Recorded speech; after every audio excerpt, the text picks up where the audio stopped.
عذاب قبر کے بارے میں حدیث ہے، حضرت زید بن ثابت بیان کرتے ہیں کہ ایک روز جب کہ رسول اللہ صلی اللہ علیہ وآلہ وسلم بنی نجار کے باغ میں اپنے خچر پر سوار تھے اور ہم بھی آپ صلی اللہ علیہ وسلم کے ہمراہ تھے کہ اچانک خچر بدک گیا یعنی ڈر گیا اور قریب تھا کہ آپ صلی اللہ علیہ وآلہ وسلم کو گرا دیتا۔ ہمیں وہاں 5 یا 6 قبریں نظر آئیں۔ آپ صلی اللہ علیہ وآلہ وسلم نے فرمایا، ان قبر والوں کو کوئی جانتا ہے؟ ایک آدمی نے کہا، میں جانتا ہوں۔ آپ صلی اللہ علیہ وآلہ وسلم نے فرمایا، یہ کب مرے ہیں؟ یعنی حالت کفر میں مرے ہیں یا ایمان کے ساتھ اس دنیا سے رخصت ہوئے ہیں؟ اس آدمی نے عرض کیا، یہ تو شرک کی حالت میں مرے ہیں۔ آپ صلی اللہ علیہ وآلہ وسلم نے فرمایا، بے شک اس امت کے لوگوں کا ان کی قبروں میں امتحان لیا جائے گا، یعنی ان لوگوں پر ان کی قبروں میں عذاب ہو رہا ہے۔ اگر مجھ کو یہ خوف نہ ہوتا کہ تم مردوں کو دفن کرنا چھوڑ دو گے تو میں ضرور اللہ سے یہ دعا کرتا کہ وہ تم کو بھی عذاب قبر کی اس آواز کو سنا دے جس کو میں سن رہا ہوں۔ اس کے بعد آپ صلی اللہ علیہ وآلہ وسلم نے فرمایا، قبر کے عذاب سے خدا کی پناہ مانگو۔ صحابہ نے عرض کیا، ہم آگ کے عذاب سے اللہ کی پناہ مانگتے ہیں۔ آپ صلی اللہ علیہ وسلم نے فرمایا، قبر کے عذاب سے اللہ کی پناہ مانگو۔ صحابہ نے عرض کیا، عذاب قبر سے ہم اللہ کی پناہ مانگتے ہیں۔ آپ صلی اللہ علیہ وآلہ وسلم نے فرمایا، ظاہری اور باطنی یعنی چھپے ہوئے فتنوں سے اللہ کی پناہ مانگو۔ انہوں نے کہا، ہم ظاہری اور باطنی فتنوں سے اللہ کی پناہ مانگتے ہیں۔ آپ صلی اللہ علیہ وآلہ وسلم نے فرمایا، دجال کے فتنہ یعنی فساد، کفر اور گمراہی سے اللہ کی پناہ طلب کرو۔ انہوں نے کہا، ہم دجال کے فتنہ سے اللہ کی پناہ چاہتے ہیں۔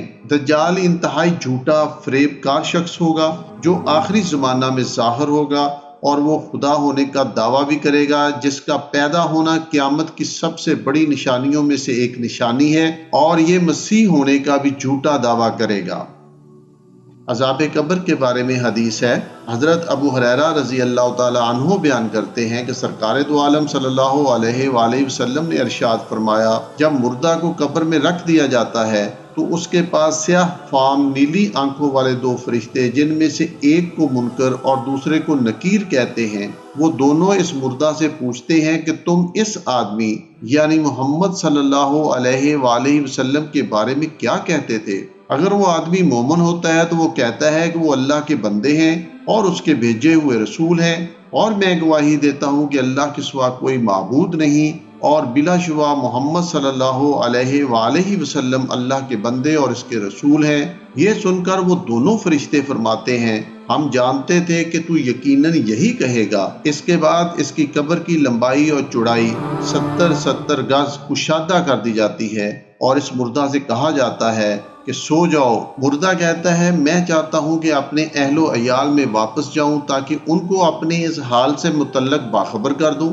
فرشتے اس سے فرماتے ہیں، تو اس دلہن کی طرح سو جا جس کو صرف وہی آدمی جگا سکتا ہے جو اس کے نزدیک سب سے محبوب ہو، یعنی ہر کسی کا جگانا اسے اچھا نہیں لگتا، البتہ جب محبوب یعنی شوہر جگاتا ہے تو اچھا لگتا ہے، یہاں تک کہ اللہ تعالیٰ اس کو اس جگہ سے دوبارہ اٹھائے گا۔ اگر وہ مردہ منافق ہوتا ہے تو کہتا ہے کہ میں نے لوگوں کو جو کچھ کہتے سنا تھا وہی میں کہتا تھا، لیکن میں اس کی حقیقت کو نہیں جانتا۔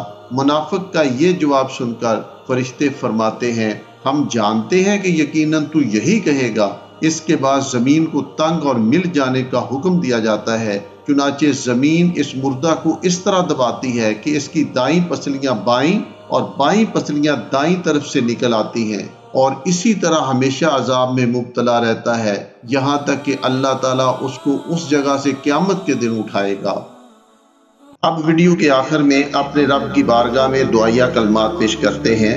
بسم اللہ الرحمن الرحیم۔ تمام تعریفیں میرے پروردگار تیرے لیے اور بے شمار درود و سلام تیرے محبوب صلی اللہ علیہ وآلہ وسلم کی ذات پاک پر۔ یا اللہ، تیرا فرمان ہے کہ تو دعا کرنے والے کی دعا کو قبول کرتا ہے، اور تیرے محبوب صلی اللہ علیہ وسلم کا فرمان ہے کہ اللہ پاک کے نزدیک کوئی چیز دعا سے اعلیٰ نہیں۔ یا رب العالمین، ہم گناہ گاروں کی التجاؤں کو بھی شرف قبولیت بخش۔ اے ہمارے رب، ہمارے علم میں اضافہ فرما، ہمارے سینوں کو کھول دے، ہمارے کاموں کو آسان کر دے، ہماری زبانوں کو کھول دے تاکہ لوگ ہماری بات کو سمجھ سکیں اور احادیث کے مطابق زندگی گزارنے کی توفیق عطا فرما۔ اے ہمارے پروردگار، ہمارے والدین پر رحم فرما جس طرح انہوں نے ہمیں بچپن میں پالا تھا۔ اے ہمارے مالک، ہمارے مرحومین کو بخش دے، ان کی خطاؤں کو نیکیوں میں بدل دے، ہمارے پیاروں کی قبروں پر رحمت نازل فرما۔ اے پروردگار عالم، ہمیں کبھی بھی اکیلا مت چھوڑنا، ہم سب پر رحم فرما، درگزر فرما۔ یا میرے اللہ، ہمیں نیکوکاروں میں شامل فرما دے۔ اللہ، ہمیں برائیوں اور فطروں کے مقابلے میں ہماری مدد فرما۔ یا اللہ، ہمارے لیے اعلیٰ جنت میں گھر بنا دے۔ یا اللہ، ہمیں جسمانی اور روحانی بیماریوں سے شفا عطا فرما۔ اے میرے اللہ، ہمیں نماز کو قائم کرنے والا بنا دے۔ اے میرے اللہ، ہمیں ایسے اعمال کرنے کی توفیق دے کہ وہ تجھے پسند آ جائے۔ میرے پروردگار، ہم شیطانوں کے بہکاوے سے تیری پناہ مانگتے ہیں۔ اے میرے اللہ، ہمیں شکر و صبر کرنے والا بنا دے۔ اے زمین و آسمان بنانے والے، تو ہی ہم سب کا خالق ہے، مالک ہے، رازق ہے، تو ہی ہمارا داتا ہے، مشکل کشا ہے۔ ہمارا خاتمہ اسلام پر فرما اور ہمیں نیکوکاروں اور پرہیزگار لوگوں میں شامل کر دے۔ یا اللہ، ہمیں دوزخ کی آگ سے بچا لے۔ اللہ، ہمیں دنیا میں بھی بھلائی عطا کر اور آخرت کی بھی ساری بھلائیاں ہمارے نصیبے میں لکھ دے۔ اے ہمارے پروردگار، ہمیں اپنی بیویوں سے، اپنے شوہروں سے، اپنی اولاد سے محبت کرنے والا بنا دے۔ ہماری اولاد کو ہماری آنکھوں کی ٹھنڈک بنا دے۔ اے میرے اللہ، ہمارے سارے کے سارے معاملات کو درست کر دے۔ اے اللہ، ہمیں سیدھے راستے پر چلا۔ سیدھے راستے پر چلا ہی دیا ہے تو پھر ہمارے دلوں کو ٹیڑھا نہ کرنا، ہمیں ثابت قدم رکھنا۔ اے مالک دو جہاں، دین اسلام تو نے نازل کیا ہے، اسے ہم نے مان لیا ہے اور تیرے رسول کی پکار پہ لبیک کہتے ہوئے تیری وحدانیت کا اقرار کیا ہے، تیرے رسولوں کی رسالت کا اقرار کیا ہے، تیرے رسول کی پیروی کی ہے۔ اے میرے اللہ، ہمارا نام بھی گواہی دینے والوں میں لکھ لے۔ اے اللہ، ہماری غلطیوں کوتاہیوں سے درگزر فرما۔ یا اللہ، جو تیری حدود کی خلاف ورزی ہو گئی ہو اسے معاف فرما۔ اے میرے اللہ، جو بھول چوک پہ ہم سے گناہ ہو جائیں ان پر ہماری گرفت نہ کرنا۔ اللہ، جن بوجھوں کو اٹھانے کی ہم میں طاقت نہیں وہ ہم پر مت ڈالنا، ہمارے ساتھ نرمی والا معاملہ فرما۔ اللہ، ہمیں دین کی سمجھ عطا فرما۔ یوم قیامت ہمارے حساب کو آسان کر دے، ہمیں دین پہ ثابت قدم رکھ، اپنا فرما بردار بنا۔ اللہ، ہمارے نفسوں کی برائیوں سے ہمیں بچا، ہمیں ہدایت عطا فرما۔ اللہ، موت کی سختیوں اور اس سے طاری ہونے والی بے ہوشیوں میں ہماری مدد فرما۔ اے میرے اللہ، تو ہی معافی کو پسند کرنے والا ہے اور معاف کرنے والا ہے، ہم سب کے گناہوں کو معاف فرما دے میرے پروردگار۔ اے میرے اللہ، ہم تجھ سے نفع دینے والے علم اور پاکیزہ اور حلال کے رزق کا سوال کرتے ہیں۔ یا اللہ، ہم برے اخلاق سے، بری خواہشات سے، بری بیماریوں سے تیری پناہ مانگتے ہیں۔ اللہ، ہم تجھ سے تندرستی، پاک دامنی، دیانتداری، خوش خلقی کی بھیک مانگتے ہیں۔ اللہ، ہم محتاجی سے، رزق کی کمی سے اور ذلت سے تیری پناہ مانگتے ہیں۔ اللہ، ہم برے دوست سے، برے وقت سے، برے دن سے، بری رات سے اور برے ہمسائے سے تیری پناہ مانگتے ہیں۔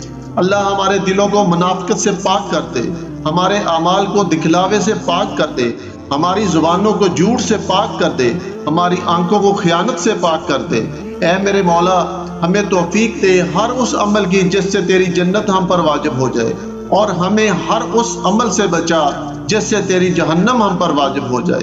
اے اللہ، اپنی محبت کو ہمارے دلوں میں ہر ایک چیز کی محبت سے زیادہ کر دے، اپنے خوف کو ہر ایک چیز کے خوف سے زیادہ کر دے، اور دنیا کی طلب پر اپنی ملاقات کے شوق کو غالب کر دے۔ اور جب تو دنیا والوں کو ان کی دنیا سے ٹھنڈک اور لذت دے تو ہماری آنکھوں کی لذت اور ٹھنڈک اپنی بندگی میں رکھ دے۔ یا اللہ، جو نیک دعائیں اور مرادیں رہ گئی ہیں جنہیں ہم مانگنا بھول گئے ہیں، یا اللہ وہ بن مانگے عطا کر دے۔ اللہم صلی علی سیدنا و مولانا محمد وعلی آلہ و اصحابہ و اہل بیتہ اجمعین۔ الحمدللہ رب العالمین، آمین یا رب العالمین۔